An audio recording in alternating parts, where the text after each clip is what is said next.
High court తీర్పుతో శబరిమల ఆలయంలోకి ప్రవేశించాలన్న మహిళల ప్రయత్నం బుధవారం నెరవేరిన విషయం తెలిసిందే. కోజికోడ్కి చెందిన బిందు, కనకదుర్గ అనే మహిళలు అయ్యప్ప సన్నిధానంలోకి ప్రవేశించారు. అయితే అయ్యప్ప సన్నిధానంలో శతాబ్దాలుగా కొనసాగుతున్న సంప్రదాయాలకు విఘాతం కలిగిందని హిందూ సంప్రదాయవాదులు మండిపడుతున్నారు.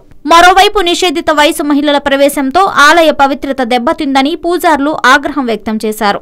ఆలయాన్ని మూసివేసి సంప్రోక్షణ నిర్వహిస్తామని శబరిమల తంత్రి వెల్లడించారు. దీంతో ఆలయాన్ని తాత్కాలికంగా మూసివేసి సంప్రోక్షణ చేపట్టారు.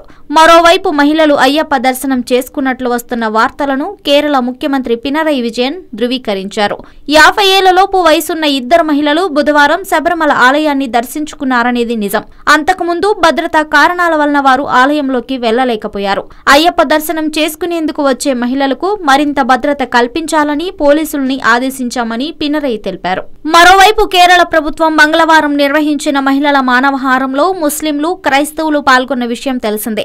దీనిపై సామాజిక మాధ్యమాల్లో పెను దుమారమే రేగుతోంది. తమ సమస్యలకే సరైన పరిష్కారం కనుగొనలేని ఈ వర్గాల వారు మూడో వర్గం మహిళల ఆలయ ప్రవేశం కోసం వీధుల్లోకి వచ్చి పోరాటం చేయటం సిగ్గుచేటని దుమ్మెత్తిపోస్తున్నారు.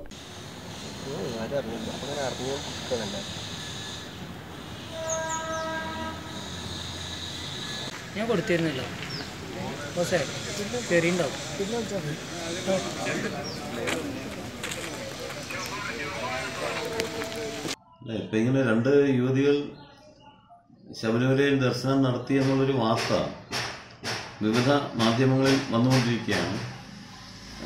രാവിലെ ഒരു മാധ്യമപ്രവർത്തകനാണ് എന്നെ വിളിച്ച് വിവരം പറഞ്ഞത്. ഞാനിപ്പോൾ ദേവസ്വം ജീവനക്കാരോടും അതുപോലെ തന്നെ പമ്പ പോലീസിൻ്റെ അടുക്കലും അന്വേഷണം നടത്താൻ പറഞ്ഞിട്ടുണ്ട്. എന്താണ് സംഭവിച്ചതെന്നുള്ളത് നോക്കിയിട്ട് അതിനെ സംബന്ധിച്ച് പ്രതികരിക്കാം. അവിടെ നിന്നുള്ള ദേവസ്വം ജീവനക്കാരുടെ റിപ്പോർട്ട് വരട്ടെ. ഇതിൽ രണ്ട് കാര്യങ്ങളാണ്. ഒന്ന്, നിയമപ്രകാരം സ്ത്രീകൾ കടന്നു അല്ലെങ്കിൽ യുവതികൾ വന്നു എന്നുള്ളതുകൊണ്ട് നമുക്ക് സുപ്രീം കോടതി വിധി നിലനിൽക്കുന്ന സാഹചര്യത്തിലൊന്നും ചെയ്യാൻ കഴിയില്ല. ആചാരപരമായിട്ട് എന്താ വേണ്ടതെന്നുള്ളത് അങ്ങനെ ഉണ്ടായിട്ടുണ്ടെങ്കിൽ അതെന്ത് വേണമെന്നുള്ളതിനെ സംബന്ധിച്ച് തന്ത്രിയുമായിട്ട് ആലോചിച്ചിട്ട് എന്താ വെച്ചാൽ ദേവസ്വം ബോർഡ് തീരുമാനിക്കും.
വീഡിയോ എടുത്തു, അത്രേ ഉള്ളൂ, അത്രേ കിട്ടുള്ളൂ.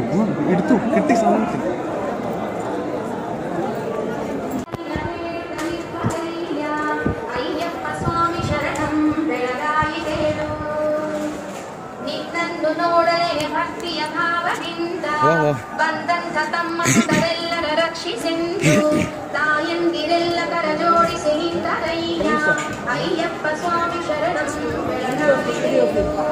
Hi, this is Heba Patel. Please subscribe to LOTV.